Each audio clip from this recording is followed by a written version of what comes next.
Para todos, estamos contentos de tenerles con nosotros en esta mañana. Tenemos varios visitantes de diferentes lugares y estamos contentos de tenerles con nosotros en esta mañana. Hoy vamos a celebrar la Cena del Señor y yo quiero invitarles para que pensemos por un momento en la historia, porque de eso se trata, ¿verdad? La Cena del Señor es una conmemoración. Y Jesús le pidió a los apóstoles que al hacer la cena tuviesen en cuenta algunos detalles de los cuales vamos a hablar hoy.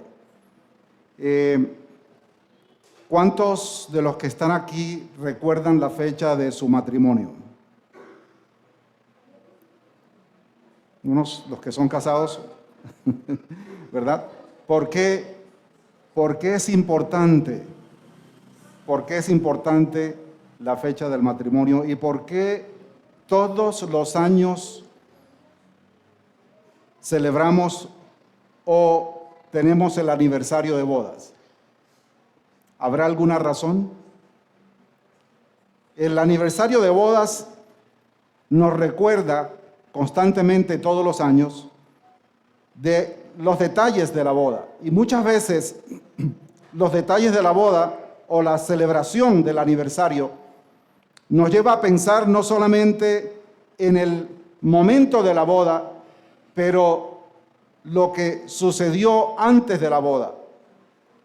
Y nos hace recordar la relación que con la esposa o el esposo nos llevó a ese momento. La vida del ser humano está llena de eventos, está lleno de historias, está lleno de recuerdos. Alguien dijo, recordar es ¿qué? Recordar es vivir. Y las fiestas de Israel tienen un significado. Las fiestas de Israel nos recuerdan nuestra responsabilidad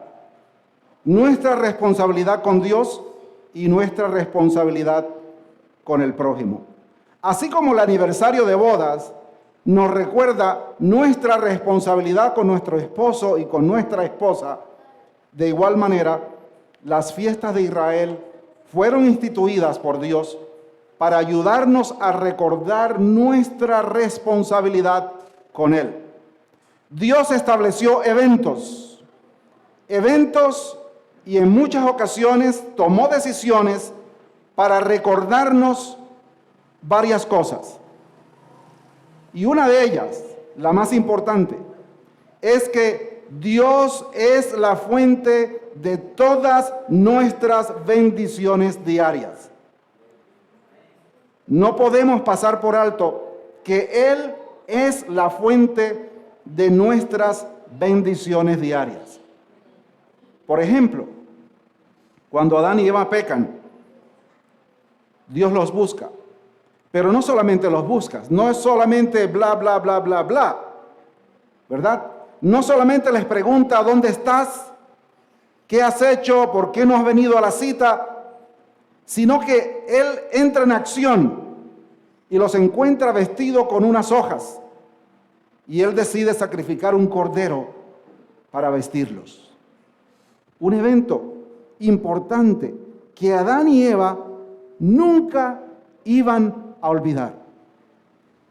Cuando Dios establece la ofrenda, el tipo de ofrenda que deberían hacer, Abel decide hacer un tipo de ofrenda diferente a la que hizo Caín. Pero allí nuevamente Dios está mostrando que Él desea la ofrenda que Él ha determinado que sea, no la ofrenda que nosotros queremos darle, sino la ofrenda que Él está pidiendo. Otro evento interesante que encontramos en la Biblia es Abraham. Abraham fue llamado a dejar sus familiares, sus amigos, sus vecinos, sus compañeros de trabajo, a que fuese a un lugar que él no sabía dónde era.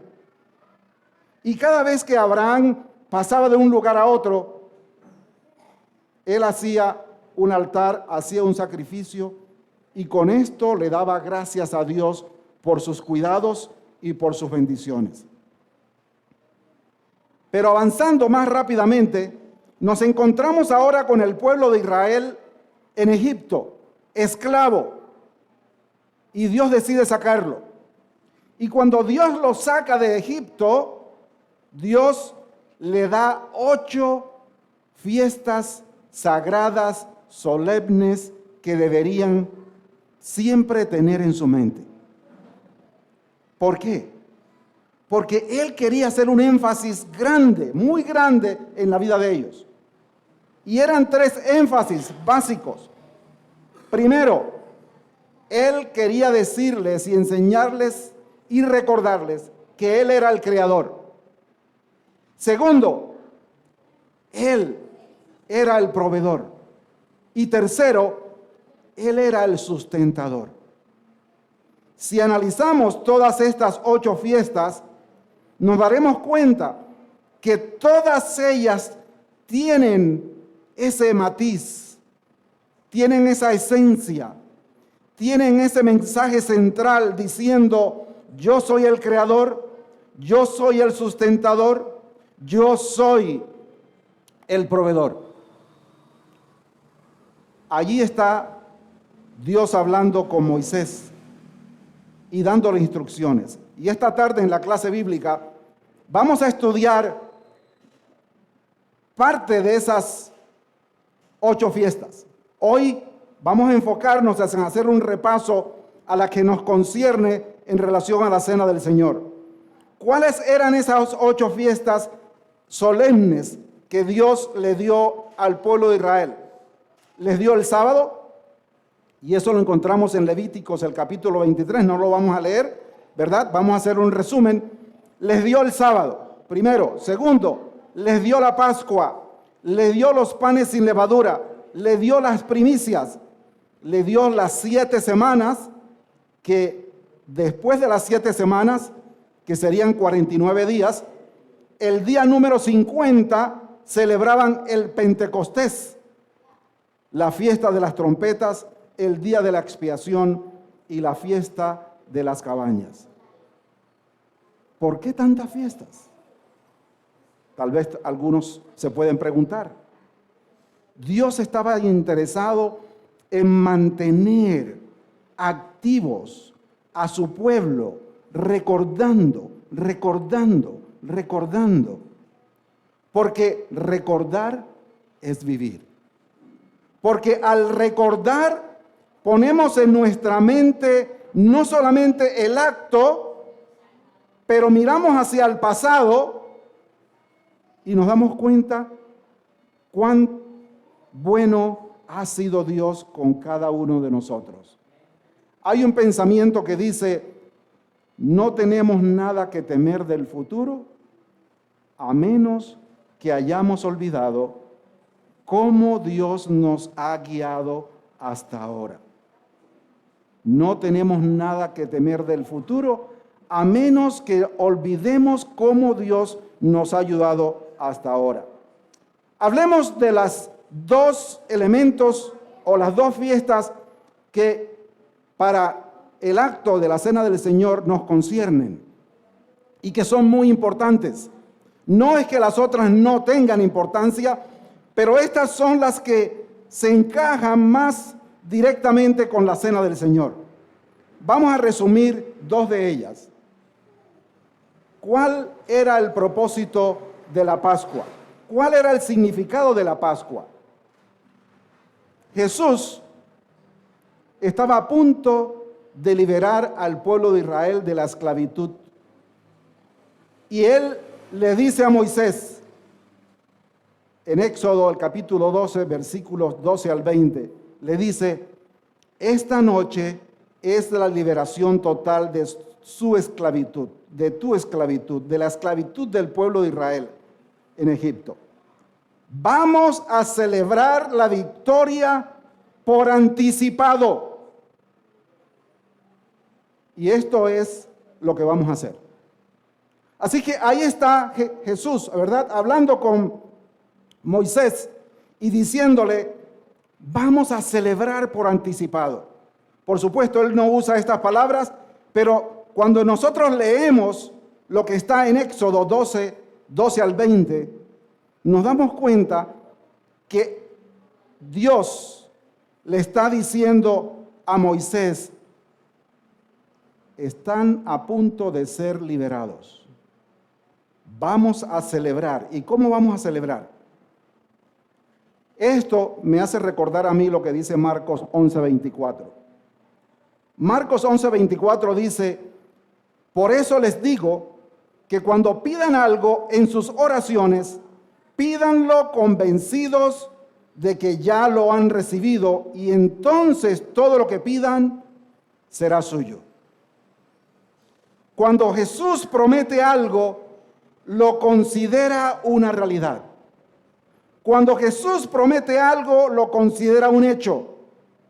Y es por eso que Él quiere que cuando nosotros pidamos algo, consideremos que Él está dispuesto a darlo. Él dice, pedid y se os dará.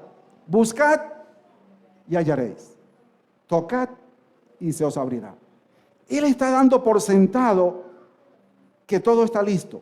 Y en el camino a Cristo hay un capítulo dedicado a las bendiciones de Dios, donde dice que los ángeles se preguntan, ¿por qué nosotros no pedimos? Si Dios tiene unas despensas, si Dios tiene un lugar enorme donde tiene bendiciones acumuladas y lo único que necesitamos es pedir, que allí están disponibles para nosotros. Eso es igual a que el banco nos diga a nosotros, aquí hay dinero para usted a nombre suyo y nosotros no vayamos a reclamarlo. Ahí está Jesús, prometiendo, considerando esa una realidad. Ahora, volvamos otra vez a Moisés y al pueblo de Israel y hagámonos la siguiente pregunta.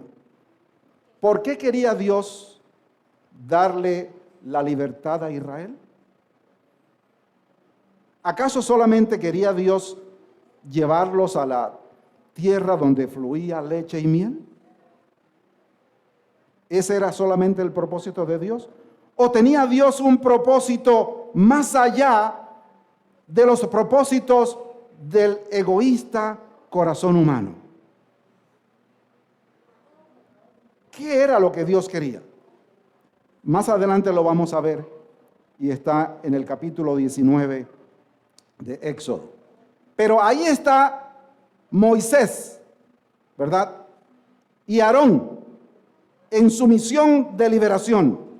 Habló, Éxodo 12 al 20 dice, habló Jehová a Moisés y a Aarón en la tierra de Egipto diciendo, este mes os será principio de los meses. En otras palabras, Dios está a punto de liberar al pueblo de Israel de Egipto, pero al mismo tiempo le está diciendo, de ahora en adelante, este será el primer mes de los meses. Él quería hacer un énfasis. Él quería decirles, el pasado es pasado. Ahora, de ahora en adelante, este es el primer mes de los meses. Para vosotros será este el primero de los meses del año. Un gran comienzo, un nuevo comienzo, un nuevo momento para empezar una nueva vida, lejos de la esclavitud.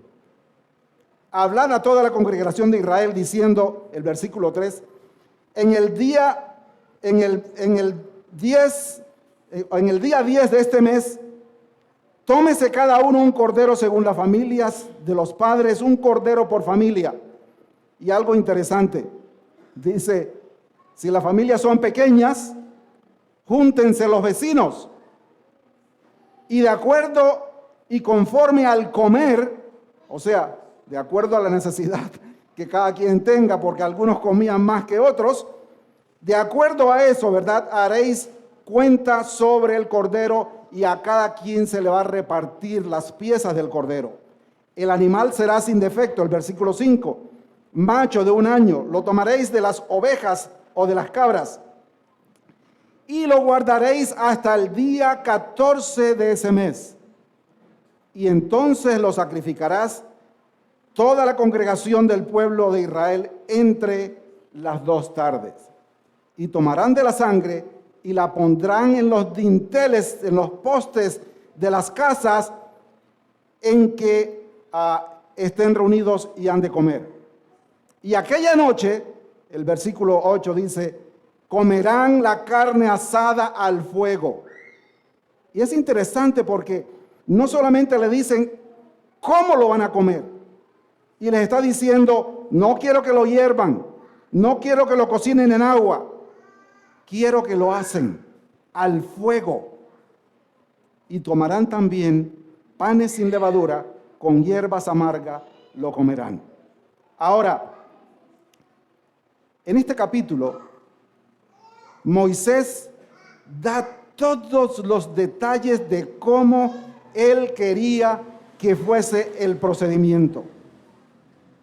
Y yo los invito, porque el tiempo no nos alcanza, para que saquen tiempo más adelante y lo lean, mediten, piensen en cada detalle tan específico que Dios dio para este momento. Ahora, dice, ninguna cosa dejaréis de él hasta la mañana, y lo que quedare hasta la mañana lo quemaréis en fuego. Todo debía ser consumido. ¿Y cómo debía ser consumido? ¿Relajados? No, dice que todo mundo debería estar listo, vestido, con sus zapatos, con el bordón, listos para salir. Pues yo pasaré en la noche por la tierra de Egipto y heriré a todo primogénito en la tierra de Egipto, así de los hombres como de las bestias, y ejecutaré mis juicios en todos los dioses de Egipto. Y firma yo Jehová. Él quería recordarles y mostrarles que no había otro Dios sino Él. No hay otro en quien confiar sino Él. No hay otro Dios a quien seguir sino a Él. Y ahora dice que la sangre va a ser una señal en las casas donde estén. Y veré la sangre en los postes de las puertas y pasaré de largo. No habrá mortandad en sus casas, pero en la casa de Egipto. Y ese día os será en memoria. Y ahora dice, y lo celebraréis, el versículo 15. Y así el primer día haréis que no haya levadura en vuestras casas. Y ahora empieza a hablar de lo que sucede en la Pascua o después de la Pascua, celebrando la liberación. Y habla de comer el pan sin levadura. En el versículo 16 sigue hablando acerca de este proceso. El primer día habrá santa convocación y asimismo el 7º día tendréis una santa convocación. Ninguna obra hará en ellos, excepto solamente que preparéis lo que cada cual haya de comer. Y guardaréis las fiestas de los panes sin levadura, porque en este mismo día saqué vuestras huestes de la tierra de Egipto. Por tanto, guardaréis este mandamiento en vuestras generaciones por costumbre perpetua. ¿Qué quería Dios? Que permanentemente recordáramos la liberación. La liberación. Un mensaje para Israel, pero también es un mensaje para nosotros. Por 7 días no se hallará levadura en vuestras casas, porque cualquiera que comiere levado así, extranjero como natural del país, será cortado de la congregación de Israel. y sigue hablando acerca de los panes sin levaduras. Y en Éxodo 12, 23 al 27, sigue diciendo, porque Jehová pasará hiriendo a los egipcios, y cuando vea la sangre en el dintel y en los postes, pasará de aquella puerta, y no dejará entrar al heridor en vuestras casas para herir. Guardaréis esto por estatuto para vosotros y para vuestros hijos para siempre, y cuando entréis en la tierra que Jehová os dará, como prometió, guardaréis este rito. Ahora, hay aquí algo interesante que Dios no está dejando pasar por alto. El versículo 26. El versículo 26 dice, y cuando os dijeren vuestros hijos, ¿qué es esto? Papá, ¿por qué haces esto? ¿Por qué tantas fiestas? Y especialmente esta. ¿Cuál es el propósito de este rito? Dice el versículo 27, vosotros responderéis de esta manera. Es la víctima de la Pascua de Jehová, el cual pasó por encima de las casas de los hijos de Israel en Egipto cuando hirió a los egipcios y libró nuestras casas. Quería Dios que el pueblo recordara, incluyendo los hijos. Dios no solamente puso el rito, sino que ahora en la repetición estaba una manera de asentar en la mente de los padres lo que estaban haciendo. Hoy día participamos en muchas actividades en la iglesia y se han convertido en un rito, una actividad más, un proceso más. Pero, ¿cuál era el objetivo para el pueblo de Israel, el rito de la Pascua? Recordar la liberación. No podemos participar de la cena del Señor simplemente por participar de un rito más. Y en Éxodo, el capítulo 13, 14 al 16 dice, y cuando mañana te pregunte tu hijo diciendo, ¿qué es esto? Le dirás, Jehová nos sacó con mano fuerte de Egipto, de servidumbre, de la esclavitud. Y endureciéndose Faraón para no dejarnos ir, Jehová hizo morir en la tierra de Egipto a todo primogénito, desde el primogénito humano hasta el primogénito de la bestia, y por esta causa yo sacrifico para Jehová todo primogénito macho, y redimió al primogénito de mis hijos.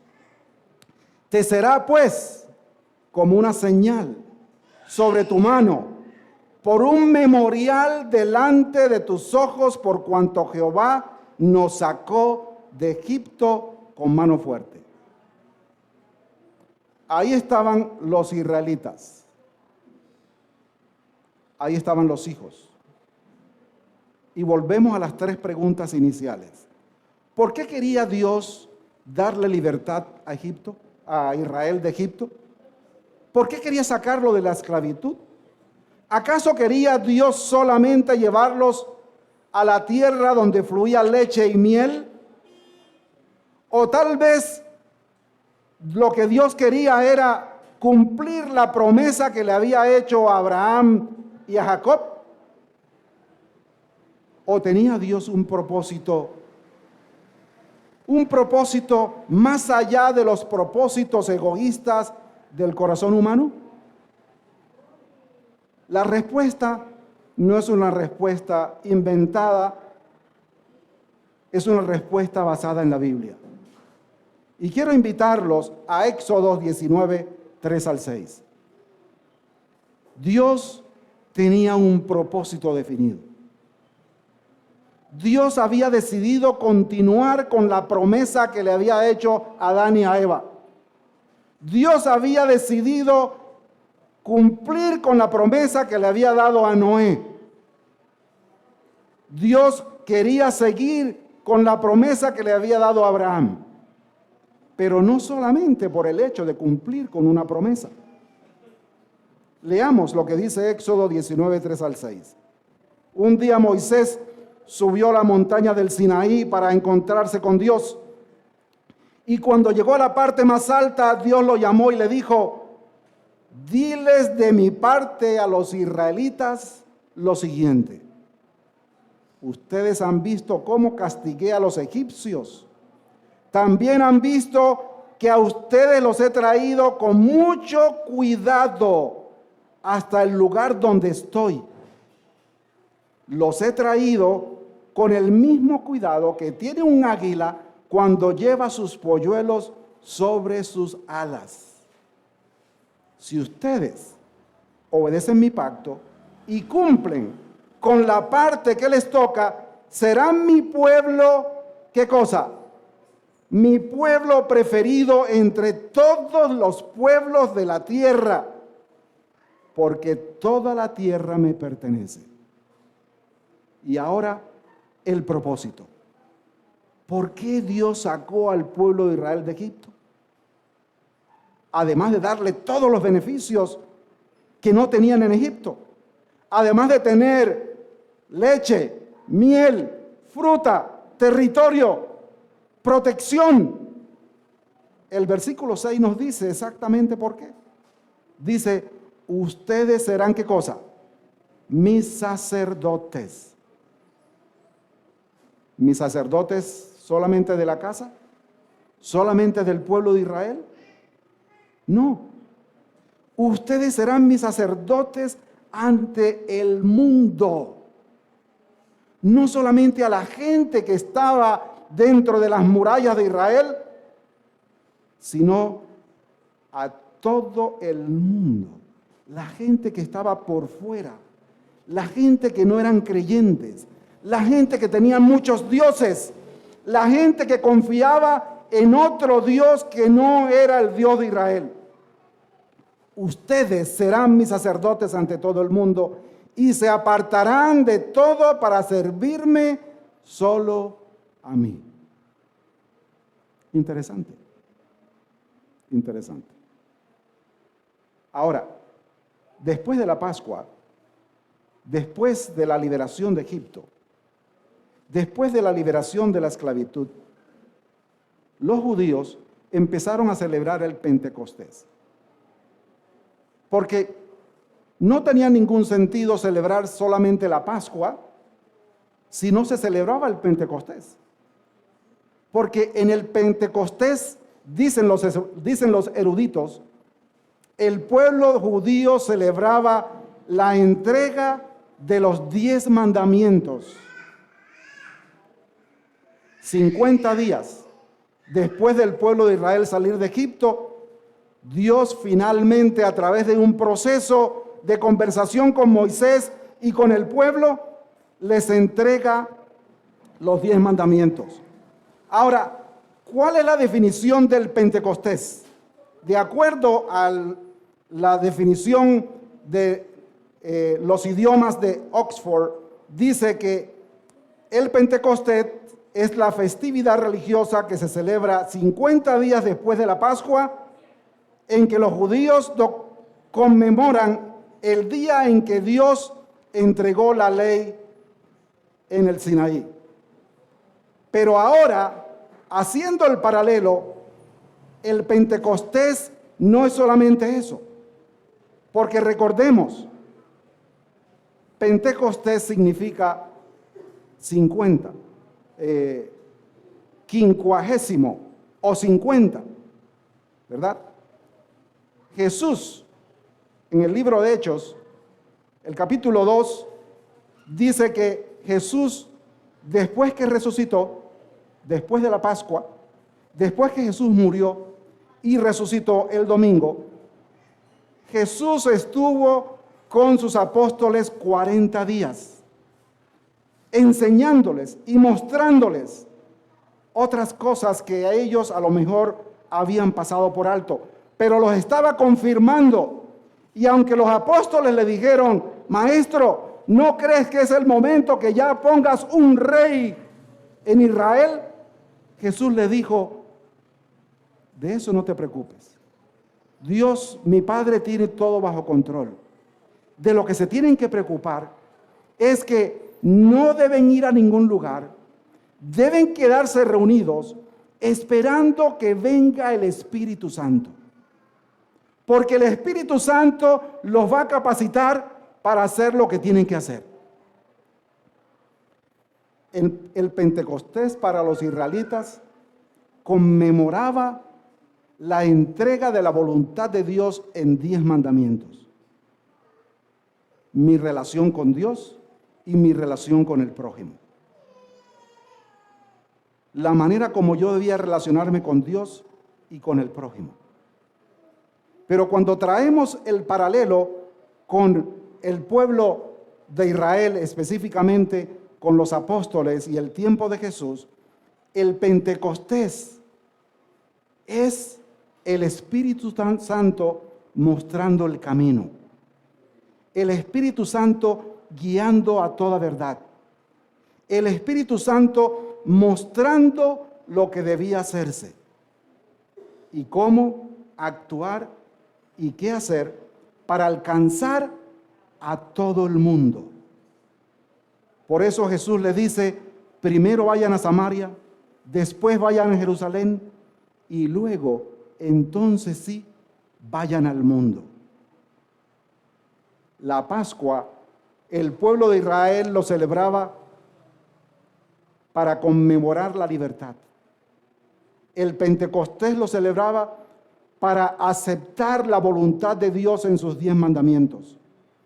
Pero los discípulos no solamente celebraban la Pascua de los judíos común y corriente, pero ahora, 50 días después que Jesús resucitó, Él envía el Espíritu Santo para que cumpla el verdadero propósito por el cual Jesús había muerto y resucitado en la cruz. Y ahora miremos lo que nos dice Pedro.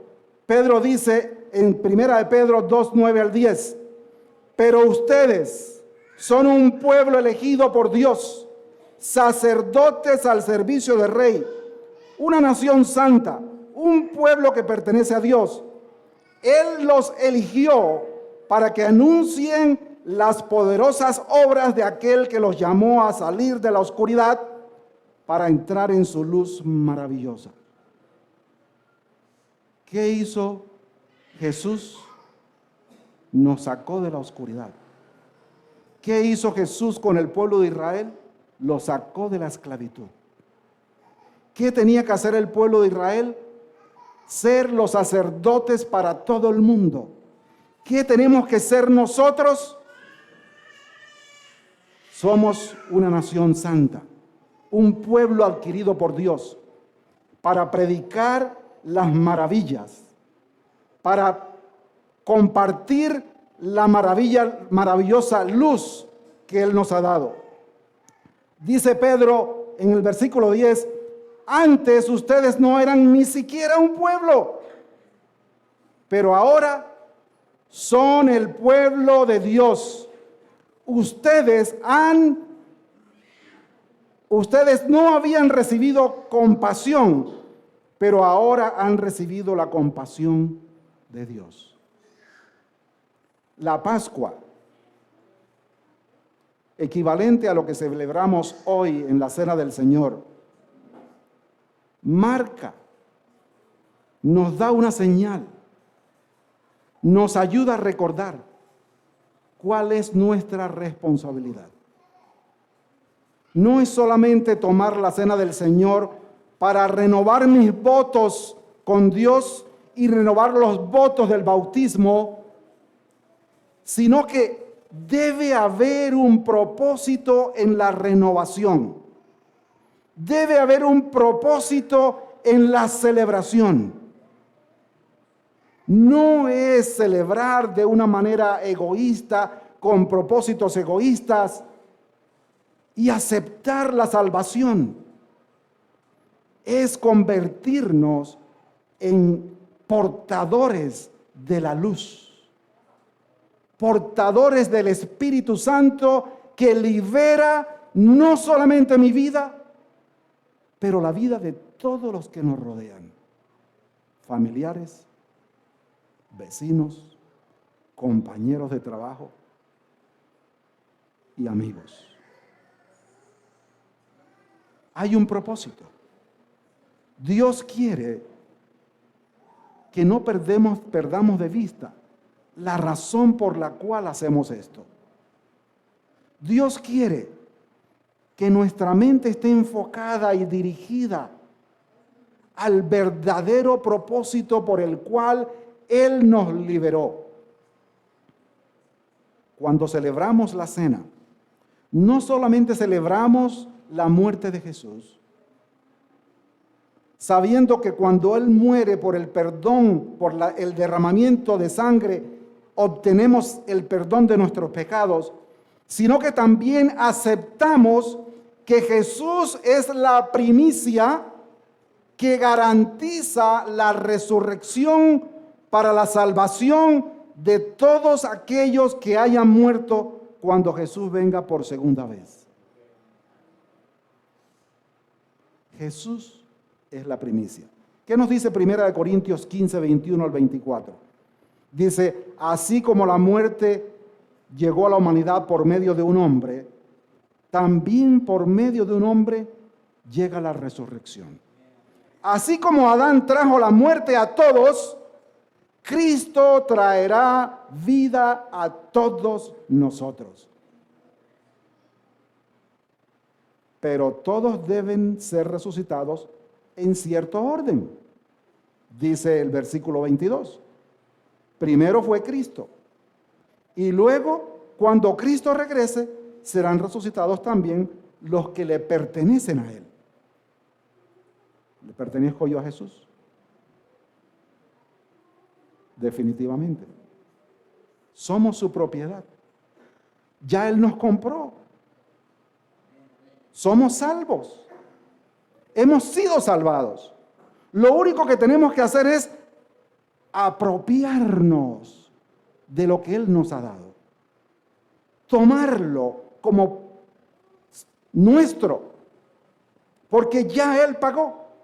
Después vendrá el fin. El versículo 24 dice, cuando Cristo acabará con todos los gobernantes, las autoridades, los poderes y entregará el reino a Dios Padre. Es ahí cuando se va a cumplir el deseo de los apóstoles que le dieron a Jesús en los 40 días cuando Él estuvo con ellos. El deseo de los apóstoles de decir, Maestro, ya moriste, ya resucitaste.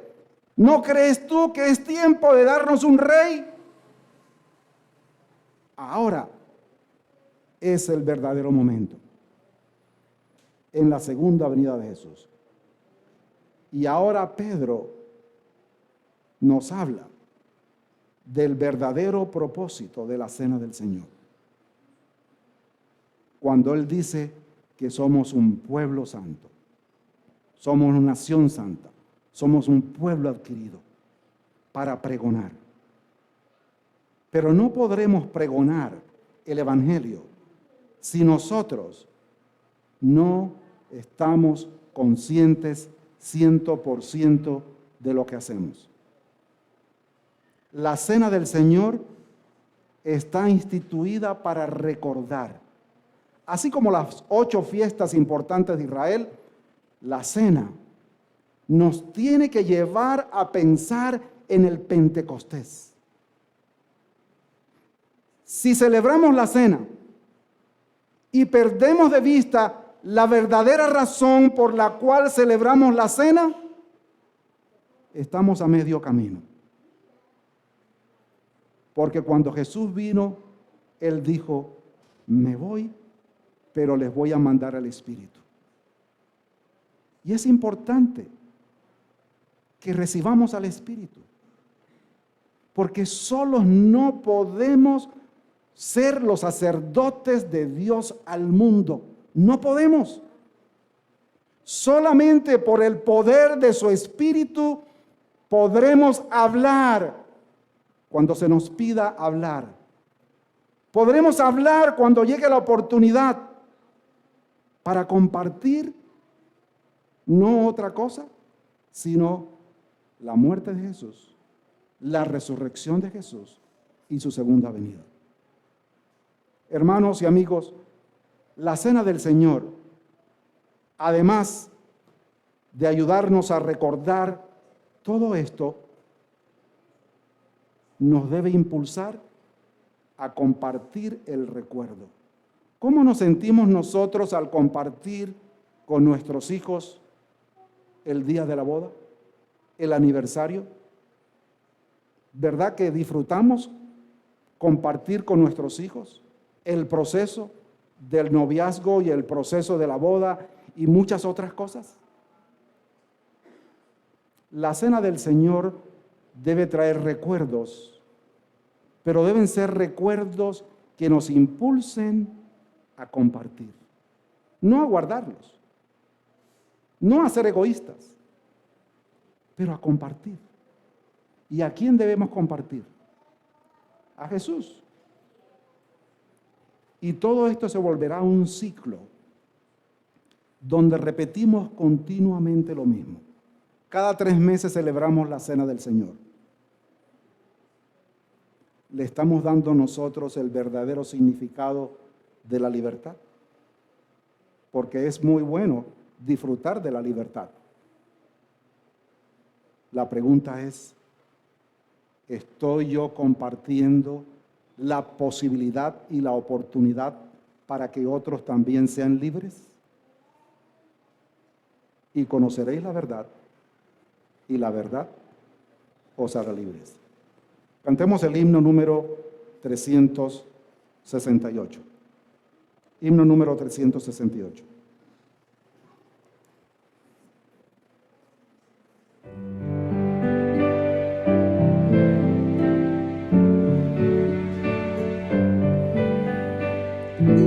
Y para todos los que quieran participar, hay almuerzo para los que quieran quedarse al final. Padre amado, te agradezco por tus planes, grandes sueños tienes para mí. Tú me guías por las sendas de esta vida, a tu lado nada faltará. Yo te amo más que a todo. Si estoy débil, tú eres fuerte y a mi lado estás. Te agradezco, Padre amado, porque unes nuestras vidas a tu corazón.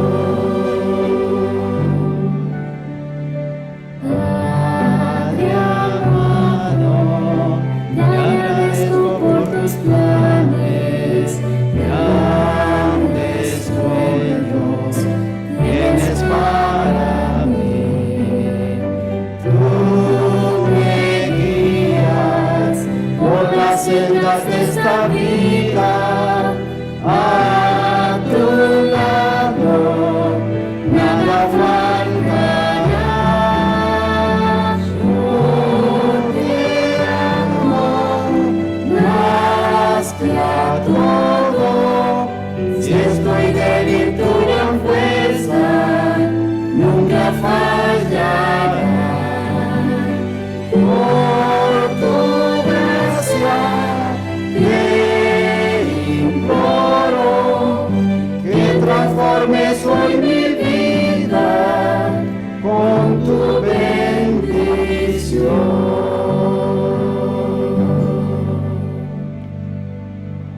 Padre amado, te damos gracias porque tienes planes grandes con mi vida y con la vida de cada uno de los miembros de esta iglesia. Gracias porque tú estás a nuestro lado y nos das la fortaleza. Gracias por tus enseñanzas, gracias por estos recuerdos que has dejado para que no perdamos de vista en la dirección que debemos ir. Guíanos ahora al participar del rito de humildad y de la cena.